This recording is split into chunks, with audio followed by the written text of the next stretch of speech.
শেষ ঠিকানা যদি ৩.৫ হাত মাটিই হয়, তাহলে কিসের এত ক্ষমতার দাপট?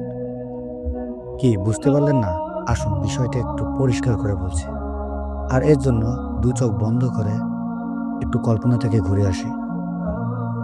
ধরুন ভোর ৭টায় মৃত্যু, সকাল ৮টায় সবাইকে মাইকে জানিয়ে দেওয়া হবে, ১০টায় শেষ গোসল করানো হবে, ১১টায় নতুন কাপড় পরে আতর কর্পূর মাখিয়ে সাজানো হবে আপনার লাশ।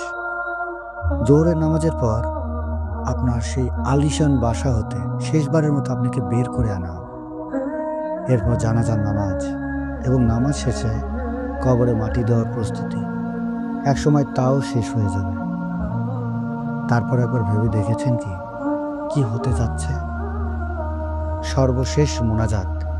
মোনাজাতের পর আপনার জন্য সেখানে প্রিয়জনদের মধ্যে কেউ অপেক্ষা করবে, আর কেউ তার কর্মস্থলে ফিরে যাবে। কিছুদিন এভাবেই কেউ মনে করবে, কেউ একটু আফসোস করবে। তারপর একটা সময় প্রজন্মের পর প্রজন্ম ধরে আপনার কবরের পাশ দিয়ে দিব্যি হেঁটে যাবে, দিব্যি। একটা বারের জন্য আপনাকে মনে করবে না।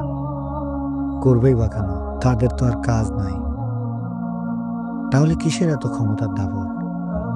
কিসের এত হিংসা? কিসের এত মায়া? পরবর্তীর জন্য আসলে প্রস্তুতি নেওয়াটাই আমাদের সবথেকে উত্তম কাজ। কবরে হচ্ছে সর্বশেষ পরিসমাপ্তি। আসুন আমাদের এখন থেকে প্রস্তুতি নিয়ে সামনের দিক অগ্রসর হই। আল্লাহ তাআলা আমাদেরকে হেদায়েত দান করুন। আমিন।